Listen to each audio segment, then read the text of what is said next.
It's not every day that a confrontation rattles the walls of American political discourse so powerfully that it sparks nationwide conversation. But when Representative Jasmine Crockett stood toe-to-toe with conservative commentator Charlie Kirk, live for the world to see, the clash was more than just another debate moment. It was raw, unscripted, and utterly revealing. From the very first seconds, viewers sensed that this wasn't going to be a polite back and forth. There was an energy in the room, a charged atmosphere that told you something bigger was at stake. On one side stood Kirk, polished, confident, and ready to wield the talking points that had carried him through countless debates before. On the other side was Crockett, armed not just with rebuttals, but with something far more powerful, verifiable facts, and a readiness to cut through layers of spin. This wasn't a typical cable news shouting match. It wasn't a two people talking past each other while viewers tuned out. This was a live collision of rhetoric versus reality, where one side leaned heavily on bravado, while the other exposed hidden truths that many had never heard before. For the audience, whether they agreed with Kirk or Crockett, the tension was undeniable. You could feel the stakes. Why does this matter? Because in today, as world politics isn't confined to policy papers or legislative halls, it plays out in real time across digital platforms, in live streams, and in viral clips that can reshape narratives in minutes. What happened during this exchange wasn't just about two personalities. It was about the broader struggle over truth itself. In a world full of confident fiction, it only takes one person with facts to change everything. That single line sums up the entire clash. And in this case, Crockett embodied the power of fact-checking confidence in real time. Charlie Kirk, as the founder of Turning Point USA, has built a brand on sharp, confrontational rhetoric.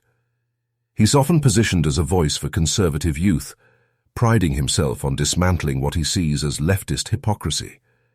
He thrives in settings where quick jabs and rehearsed one-liners can land hard with an audience primed to cheer. Jasmine Crockett, however, represents a different kind of presence, a rising Democratic figure with a sharp legal background. Crockett doesn't rely on sound bites, she relies on precision. In a political environment often clouded by exaggerations, her strength lies in calmly dismantling arguments point by point, making it difficult for her opponent to regain control. When these two collided, live viewers were not just watching a personality clash, they were witnessing a direct challenge to the very tactics that have shaped modern political discourse, and that is what made the moment so magnetic. In this documentary-style deep dive, we're not simply retelling what happened, we're unpacking why it mattered. Over the next several sections, we'll explore the background of both figures and how their paths inevitably crossed the build-up, where tensions escalated before the confrontation even began. The confrontation itself broken down moment by moment, the fallout both immediate and long-term, including how media and audiences reacted, and finally the lasting lessons not only for politics, but for the way we as citizens consume truth in an era of non-stop information. This isn't about cheerleading for one side or demonizing the other. It's about examining the anatomy of a defining public moment, how it was constructed, why it resonated, and what it reveals about where we are heading. Moments like these are rare. They cut through the noise, breaking past the cycle of endless sound bites and rehearsed lines. They force us to confront uncomfortable truths, that facts often take a back seat to spectacle, and that confidence can mask weakness until someone refuses to play along. This story matters because it shows us that preparation still counts. That no matter how well someone polishes their rhetoric, when they refaced with someone who knows the facts, the cracks start to show. And when those cracks are exposed on a live stage, there's no hiding.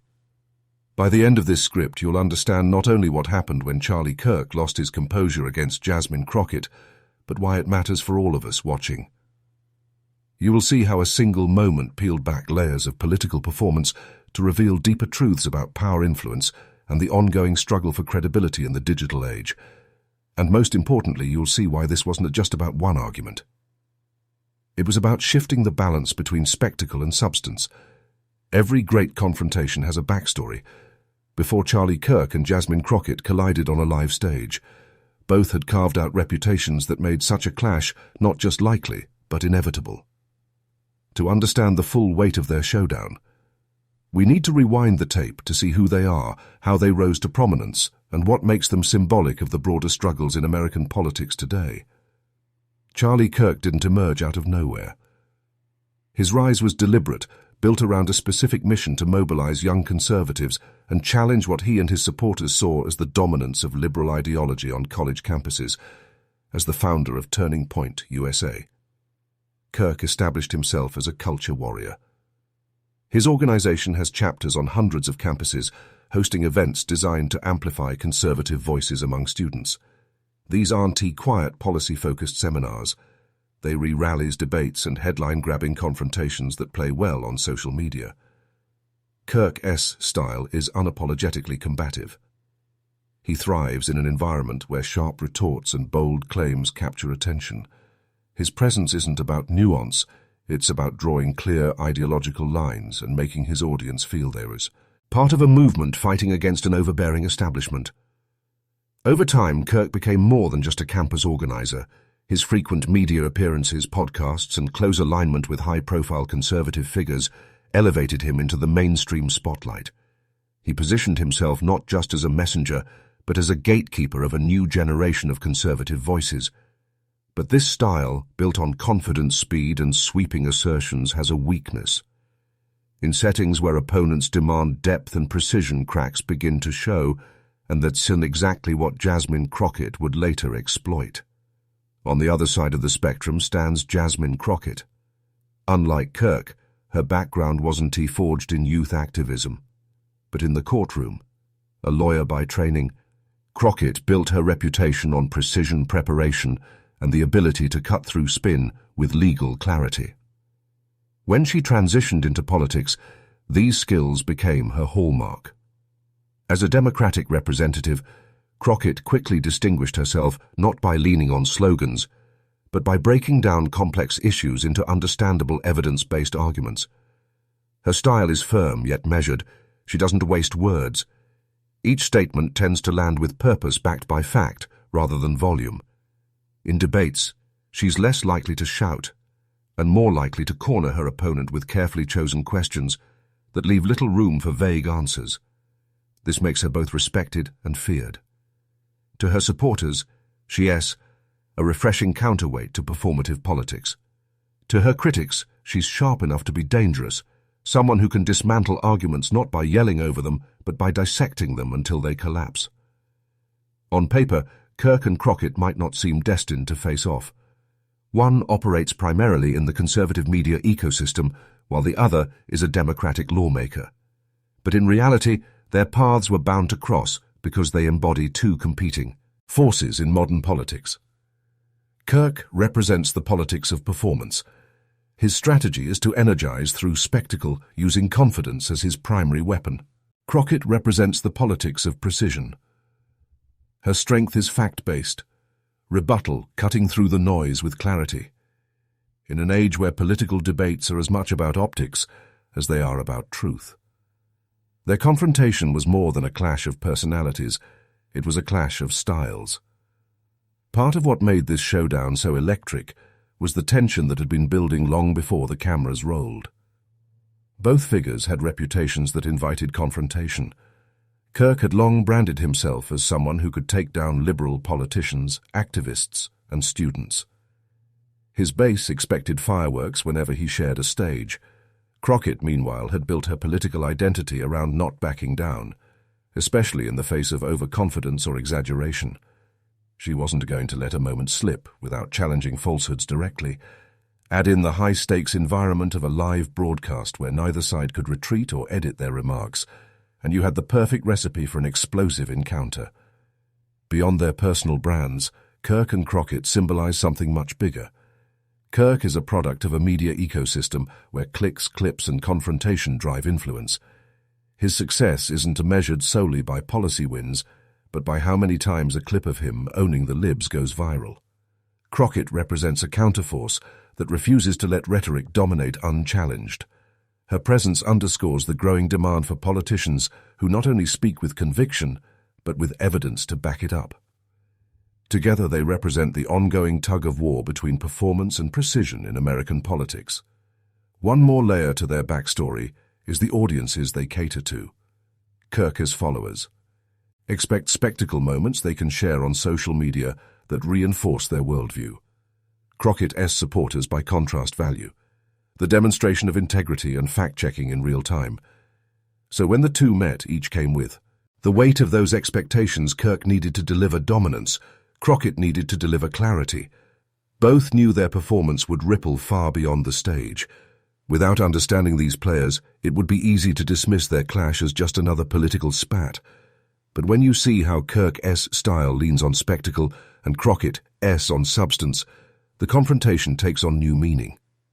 It wasn't just a heated exchange. It was the embodiment of a much deeper cultural divide. As we move into the build-up to their confrontation, you'll see how the tension didn't suddenly appear on stage.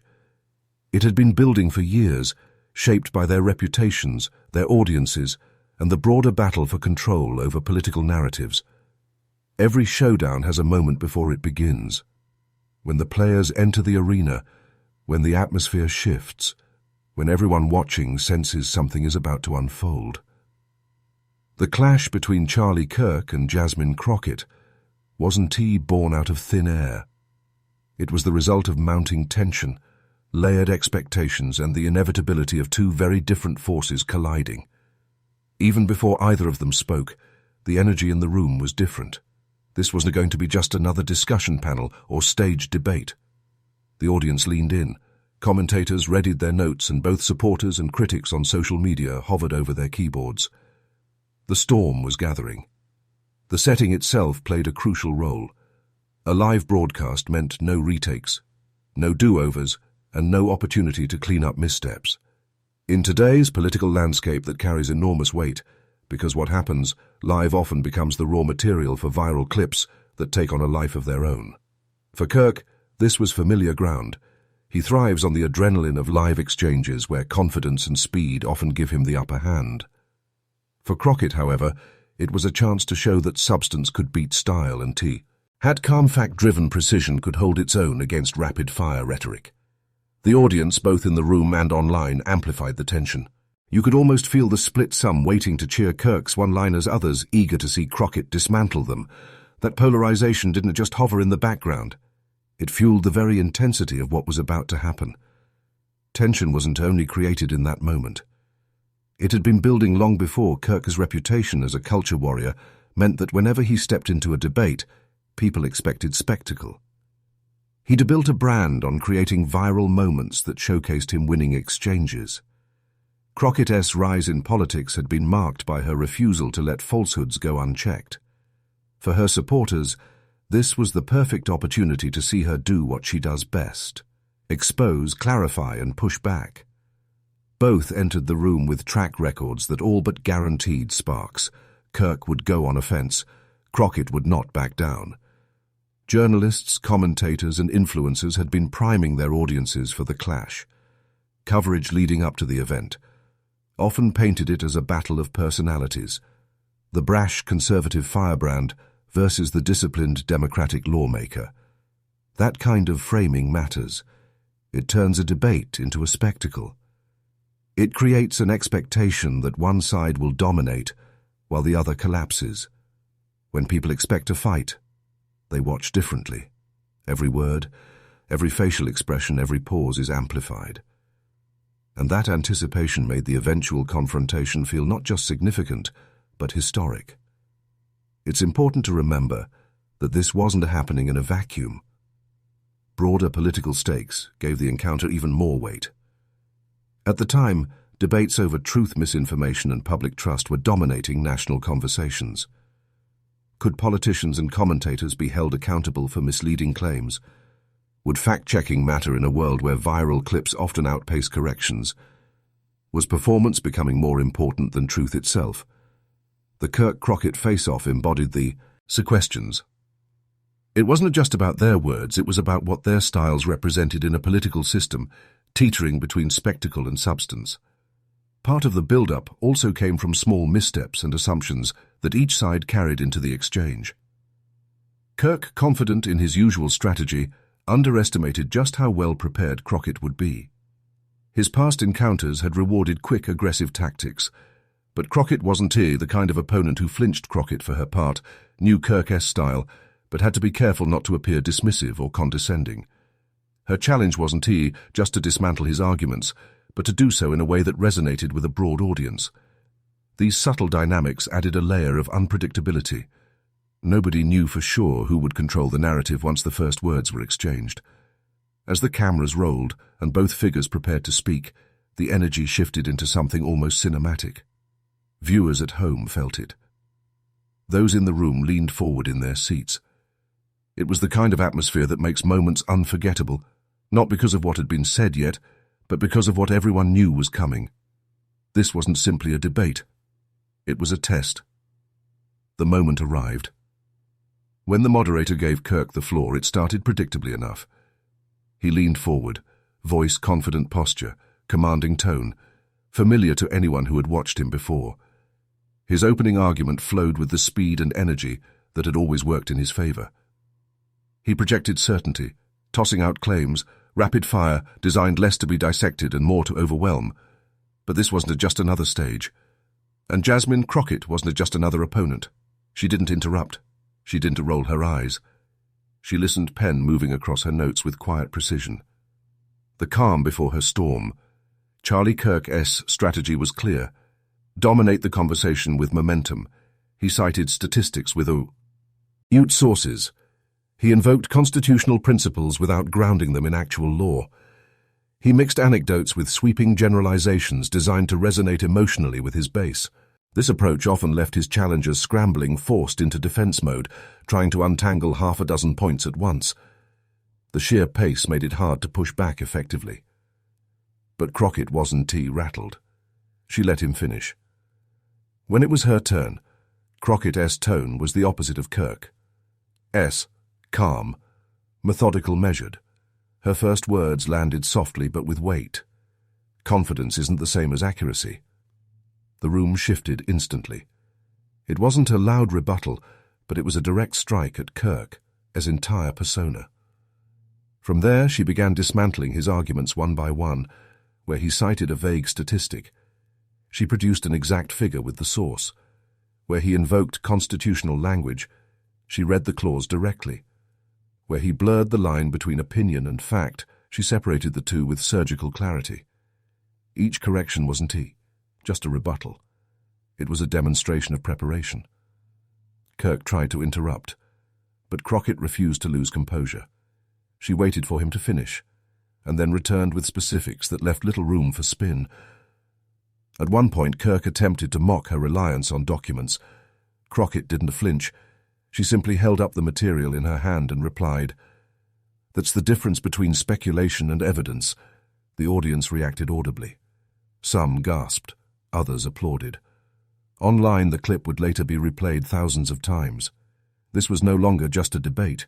It was a public demonstration of two clashing approaches, speed versus accuracy, style versus substance.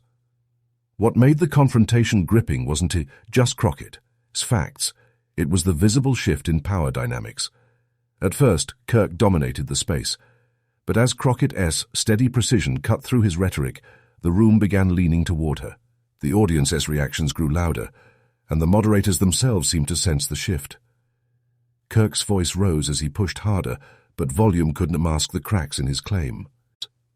Each time he pressed, Crockett calmly clarified, grounding the conversation back in verifiable truth.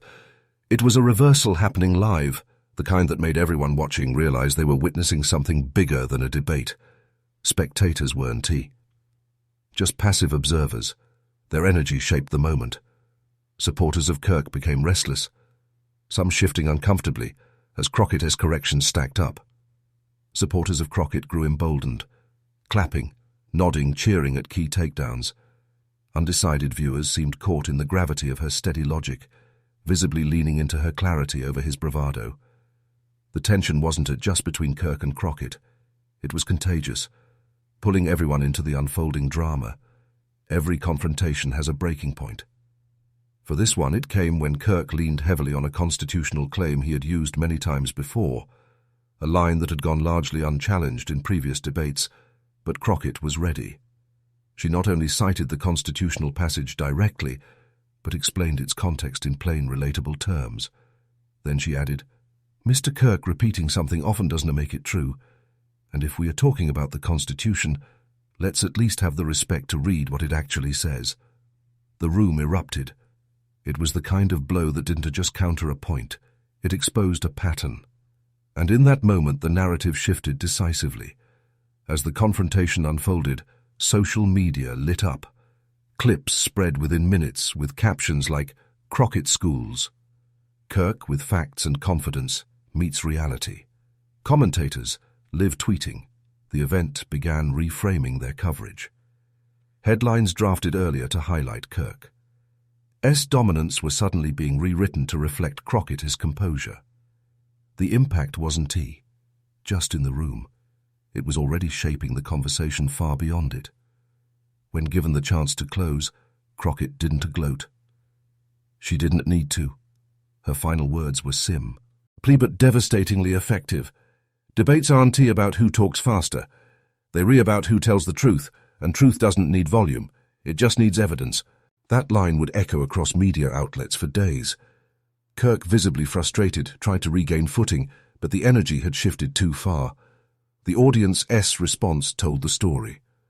Crockett had won the moment, not with spectacle, but with substance. The moderators wrapped the exchange, but the tension lingered in the air. People in the room knew they had witnessed a turning point. The confrontation ended, but the story was only beginning. What had just happened would ripple across headlines, campuses, and political circles. Kirk's strategy had finally met a wall, and Crockett's methodical preparation had set a new bar for accountability in live political debate. The defining moment had passed, and now the fallout would begin. The moment the moderator wrapped the session, the energy inside the room was unmistakable. People weren't filing out the way they normally would after a debate. They were buzzing, talking over one another, replaying Crockett's closing line under their breath. Journalists hurried to type, commentators huddled, and attendees pulled out their phones to share clips before even leaving their seats. It felt less like a conclusion and more like the beginning of something much bigger. Within the hour, news outlets had already adjusted their tone. Early drafts prepared in anticipation of Kirk's usual dominance were being rewritten in real time. Crockett outmaneuvers Kirk in high stakes. Exchange facts. Trump, fire. Kirk meets his match. Turning point. Shaken as Crockett holds the line. Cable news ran highlight reels before the day was over. Clips of Crockett calmly fact-checking. Kirk rolled side by side with split-screen analysis, where commentators marveled at how unshakable she had been. Kirk's most passionate defenders tried to spin the exchange, but the tone had already been set. Crockett wasn't just seen as holding her ground. She was framed as having set a new bar for how to engage with someone with. O thrives on performance over substance. The online reaction was even faster. Twitter, TikTok and Instagram flooded with short clips of the confrontation. One segment, Crockett saying confidence isn't the same as accuracy, trended for hours. On YouTube, reaction channels uploaded breakdowns within the same day. Some praised Crockett's preparation as a model for accountability, while others dissected Kirk's strategy, pointing out the flaws that had gone unnoticed in past debates. Meme culture joined in too. Screenshots of Kirk's frustrated expressions were paired with captions about getting fact-checked in 4K. The moment was no longer just political. It had become cultural. For Kirk, the immediate aftermath was rough. His usual base still defended him, but cracks appeared. Comment threads on his own platforms showed frustration. Some accused him of being unprepared. Others insisted he had been ambushed, though the facts told a different story. A few admitted reluctantly that Crockett's clarity had exposed weaknesses in his arguments. The most damaging part wasn't just the loss of control in the room. It was the way his image of invincibility took a hit.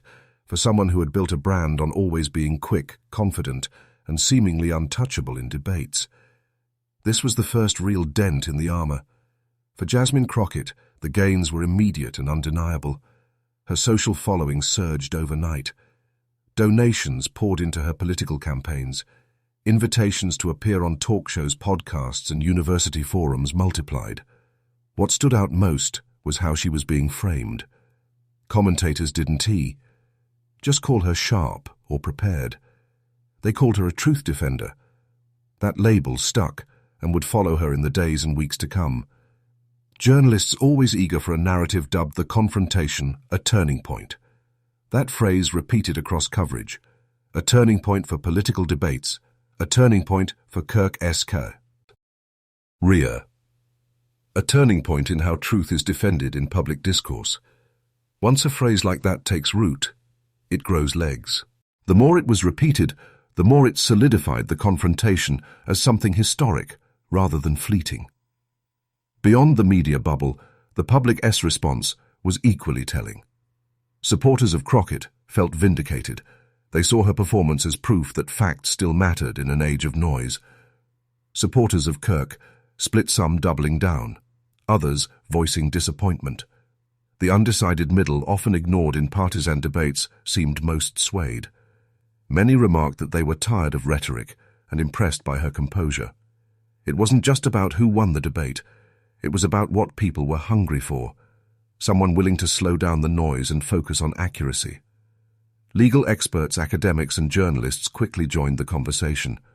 Law professors praised Crockett for grounding arguments in the actual text, rather than interpretations. Media analysts pointed to the moment as an example of how preparation beats charisma when wielded effectively. Even some conservative-leaning outlets acknowledged the skill on display, though they tried to soften the impact by framing Kirk's performance as a rare off day, but experts knew better. The confrontation wasn't about luck or off days, it was about strategy, meeting substance, and substance had prevailed. What made the immediate aftermath so electric was that it symbolized something bigger than two individuals. In a time when debates often devolved into shouting matches or viral one-liners, Crockett's composure and reliance on evidence offered a model for something different. The confrontation was being read as a challenge to the political ecosystem itself. Could truth really stand up to rhetoric and win? The first wave of reactions suggested yes. By the end of that week, it was clear this wasn't going to be a 24-hour story. Too many people were invested, too many clips were circulating, and too much meaning had been attached to what happened. The confrontate.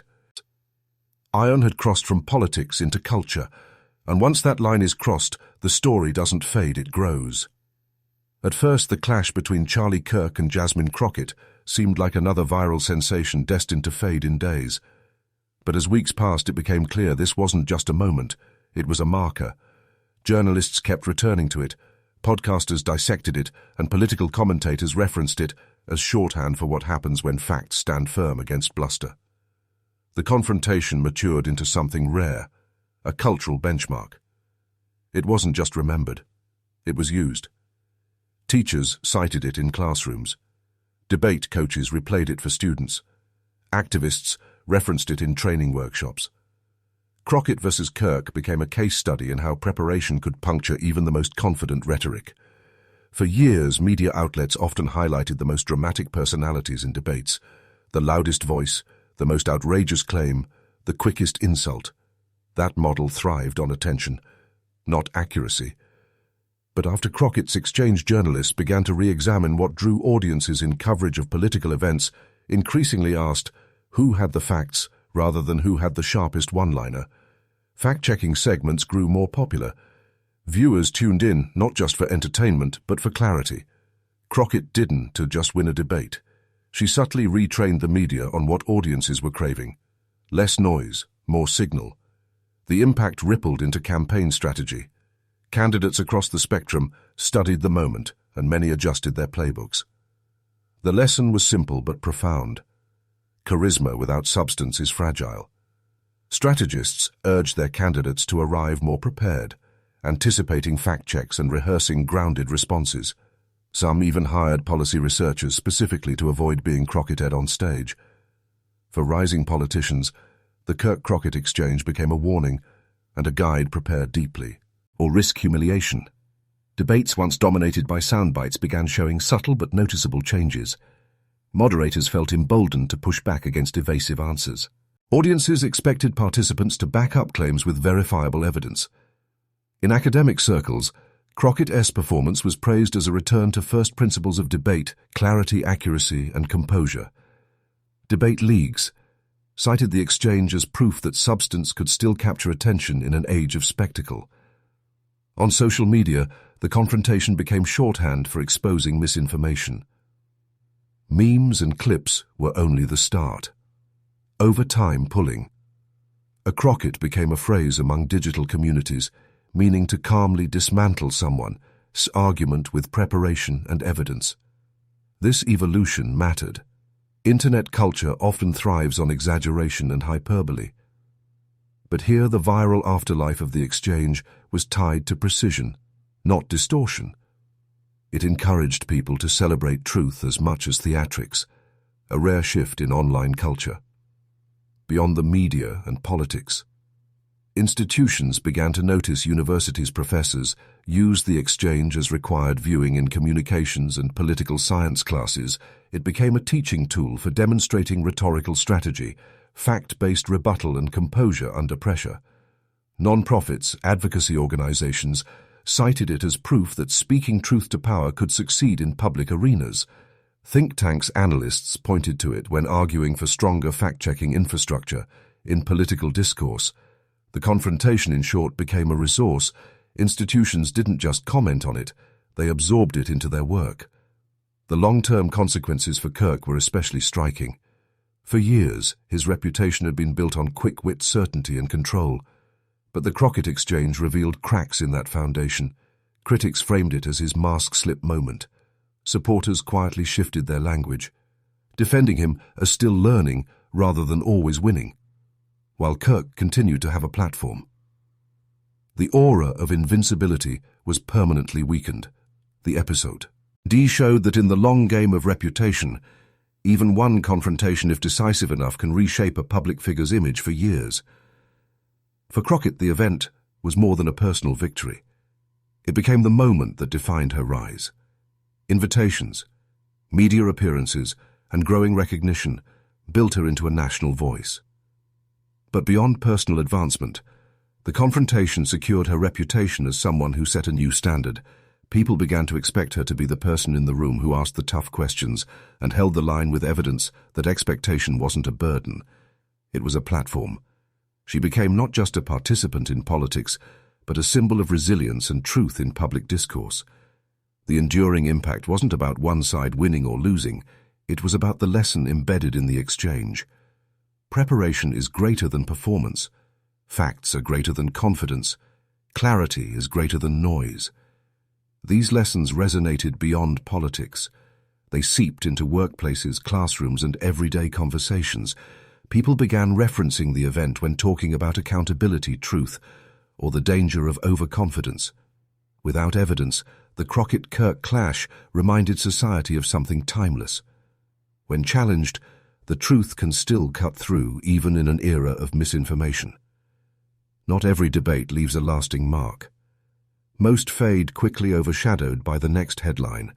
But this confrontation endured because it combined timing, symbolism, and authenticity.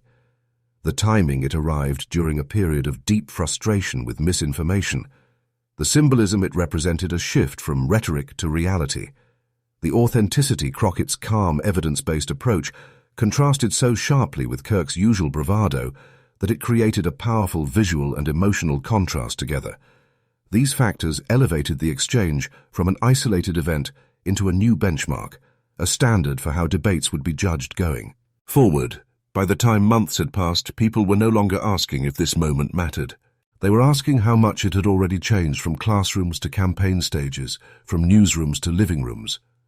The confrontation was now embedded in collective memory, but beyond its institutional and cultural influence, the story also carried personal consequences, shaping the legacies of both Kirk and Crockett. For Jasmine Crockett, the debate didn't just boost her reputation, it cemented her as a rising figure with staying power. Before this confrontation, she was respected but still emerging, often overshadowed in the crowded field of political voices. Afterward, she was no longer up and coming. She was established. Her personal brand shifted almost overnight. She wasn't just a participant in debates. She was the example of how to dismantle misinformation with calm precision.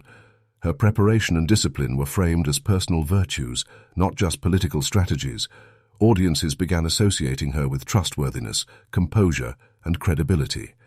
This rise wasn't shallow fame. It was anchored in the qualities people genuinely respected: depth, preparation, and integrity. That kind of reputation tends to endure. The confrontation also gave Crockett something even more valuable than visibility.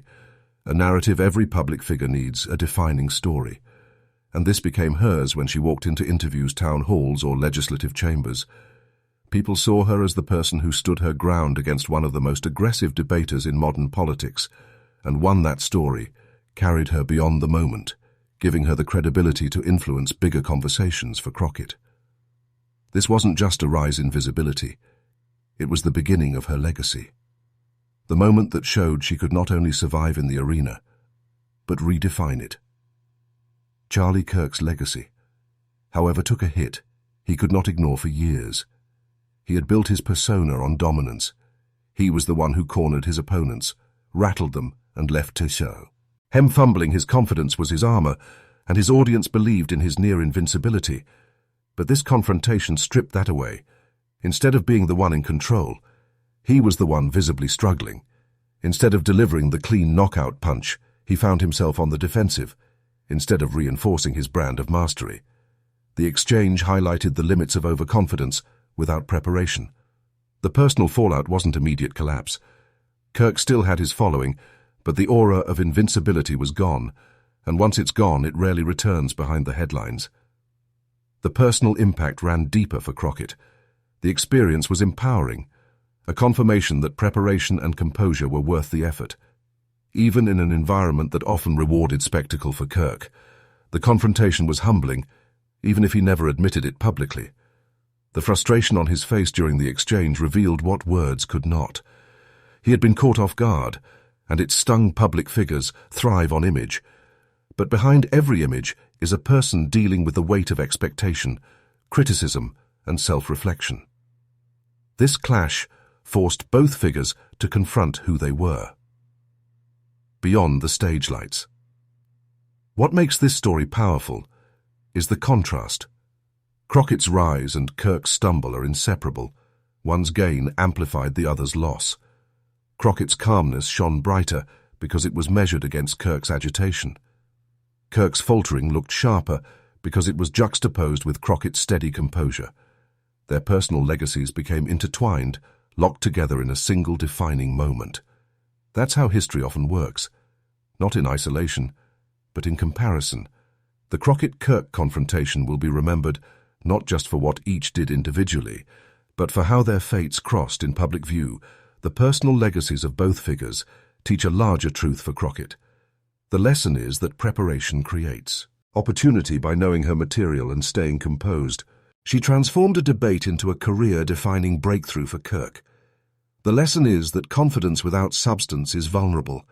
The same traits that once gave him power became liabilities when challenged by someone equally confident but better prepared in that sense.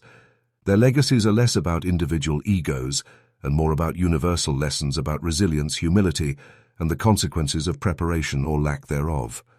What makes this confrontation unique is how it transcended the boundaries of politics. Crockett's rise wasn't just a partisan win. It became a model for anyone facing misinformation, arrogance, or intimidation. Kirk's stumble wasn't just a political setback. It was a cautionary tale about overconfidence in any field, in classrooms, boardrooms, and community spaces.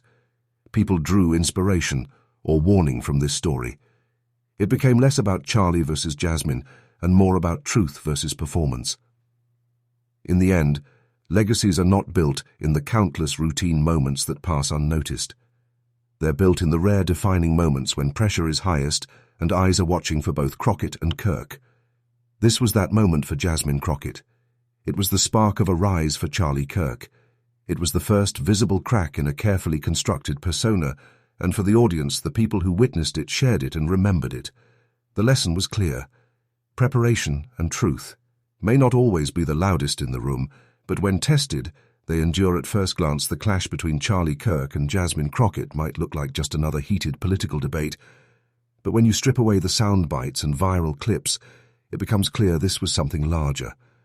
This wasn't simply about who won or lost in the moment. It was about the standards we set for truth in public life. Crockett's composure showed that facts can still cut through noise. Kirk's missteps revealed how fragile arguments become when they're built on shaky ground. And for millions watching, the lesson was unmistakable. Confidence without preparation collapses when confronted by knowledge. Democracy runs on debate. But debates only matter if they're tethered to reality. Rhetoric without fact may generate applause lines, but it doesn't solve problems. What this confrontation highlighted is a principle that extends far beyond politics. Accuracy isn't optional in law. The difference between truth and distortion can determine justice in policy. It can shape the lives of millions in everyday life. It determines whether we make informed decisions or fall prey to manipulation. When Crockett challenged Kirk, it wasn't just a personal victory. It was a reminder that truth is not negotiable. It's the foundation of meaningful discourse. Confidence is magnetic, but preparation is stronger. Kirk walked in with bravado. Crockett walked in with research. In the end, the crowd remembered not who spoke louder, but who spoke with precision. That's the larger takeaway in any arena, whether politics, education, or personal life. The person who does the work, who checks the facts, and who comes prepared, will always outlast the one leaning only on bravado. This is more than a story about a debate stage. It's a model for how to face misinformation in everyday life. The next time someone throws out a bold claim, the Crockett moment reminds us to pause, ask questions, and seek verification. The power of this moment lies in its universality. It resonates with students who know the value of studying hard before an exam. It resonates with professionals who see how preparation builds trust in their work. And it resonates with citizens who are tired of seeing empty rhetoric drown out truth. The confrontation tapped into something deeper, a hunger for honesty, a desire for accountability, and the reassurance that substance still matters. That's why it went to viral. That's why it will be remembered long after the headlines fade. And here's where this story extends to you, the viewer. The Crockett-Kirk confrontation isn't just political drama. It's a challenge. It asks us all, what false claims do we allow to go unchecked in our own circles? Do we value truth enough to prepare ourselves with knowledge? Are we ready to step in when misinformation spreads, even if it's uncomfortable? Because the reality is this truth doesn't defend itself. It needs defenders. And those defenders are not only in Congress or on debate stages, they're in classrooms, workplaces, and living rooms across the country. The higher lesson here is simple but profound. Truth is not passive. It requires effort, vigilance, and courage. Crockett's stand wasn't about embarrassing an opponent. It was about protecting the integrity of public discourse. Kirk's stumble wasn't just his own. It was a warning about what happens when we stop valuing preparation and accuracy, and for all of us, the story serves as a reminder that the stakes are bigger than one debate. They're about whether democracy itself can survive in an age of misinformation. Democracy isn't a spectator sport. It survives only when ordinary people defend the truth. This was never just about a single viral moment.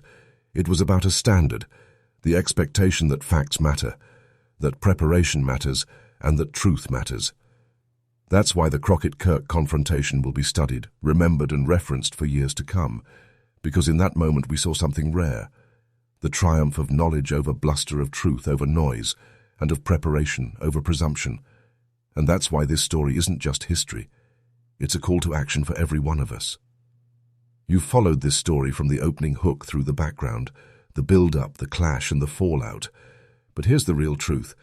This isn't just about Charlie Kirk or Jasmine Crockett. This is about you. Democracy isn't something we only watch on TV or see in viral clips. It's something we all shape every day through what we believe, what we share, and what we're willing now to stand up for. And that means this moment, this confrontation, belongs to you just as much as it belongs to them. It's easy to think of misinformation as someone else's problem, but we all encounter it. Maybe it's in the workplace. Maybe it's at a family dinner. Maybe it's scrolling through social media. And in those moments, the choice is simple. Do we let it slide, or do we challenge it? The Crockett moment proves that one voice can shift the balance.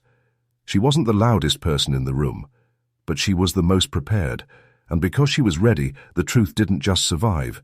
It prevailed. That same principle applies to every one of us. So ask yourself, what's the last false claim you saw online that went unchallenged? How often do you fact-check something before you repeat it? Do you see your own knowledge, your own expertise as a tool to correct misinformation? When it appears these aren't abstract questions, they're practical, because misinformation spreads fastest when people stay silent, and accuracy spreads when people step up. Think about what would change if more people embraced this mindset, if more of us slowed down before hitting share, if more of us raised a hand when we heard something inaccurate, if more of us valued preparation over bluster. That's not just a political shift, that's a cultural one. It changes how communities talk, how media functions, and how leaders are held accountable. In other words, the Crockett Standard doesn't just belong in congressional hearings.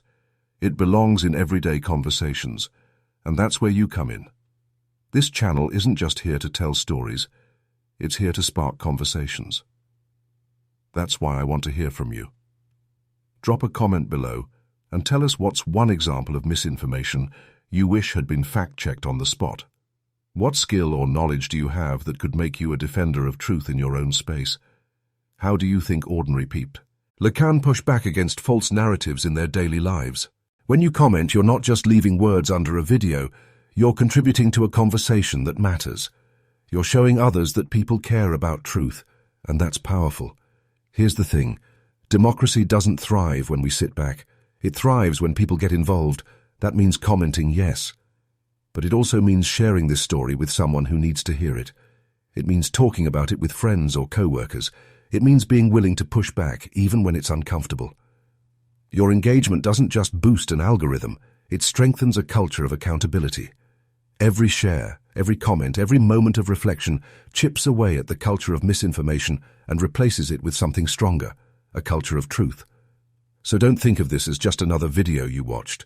Think of it as a starting point, a spark, a reminder that when you come prepared with facts, when you stand firm in the face of noise, you can make a difference. And you don't have to be in Congress or on a debate stage to do it. You can do it in your own circles right now. In the end, the Crockett-Kirk confrontation was powerful, not just because of what it exposed, but because of what it proved. Truth still has defenders, and it's not limited to public figures. It includes anyone willing to check a fact, challenge a falsehood, and speak up when it counts. So here's the question.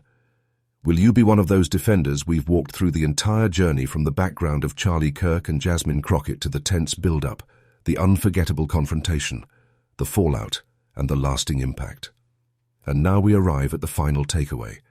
This wasn't just a story about politics. It was about truth, preparation, and accountability. Jasmine Crockett's calm, fact-driven approach stood as proof that one prepared person can cut through a wall of noise. Charlie Kirk's stumble reminded us that confidence without substance has limits together. Their clash created a moment that went beyond headlines. It set a standard. Here's what it all comes down to. Facts matter more than sound bites. Preparation. Beats. Overconfidence. Truth doesn't defend itself. It needs defenders. This story shows us that democracy works best when people demand accuracy, when we refuse to settle for rhetoric without substance, and when we're willing to hold even the loudest voices accountable. But remember, this lesson doesn't just apply to politicians, it applies to all of us. Every time you fact-check before sharing a post, every time you challenge misinformation in a conversation, every time you prepare your arguments with care, you're doing the same work. Jasmine Crockett did in that moment. You don't need a congressional stage to make an impact. You just need the courage to stand up for accuracy in your own world. So here's what I want you to do. Subscribe if you believe in stories that prioritize truth over noise. Share this video with someone who needs to hear it, because the fight for accuracy is bigger than any one of us. Comment below with the false claims you've seen go unchallenged and how you think we can do better together. Your engagement isn't just support for this channel. It's part of building a culture where truth still matters. I'll leave you with this thought: in the end, democracy doesn't defend itself. That's our job. The question is, will you be ready when your moment comes? Because one day, it won't be Charlie Kirk or Jasmine Crockett in the spotlight. It might be you in a classroom at work in your community, and when that moment comes, preparation and truth will be the tools that carry you through. So stay informed, stay prepared, and above all, never let false claims go unchallenged.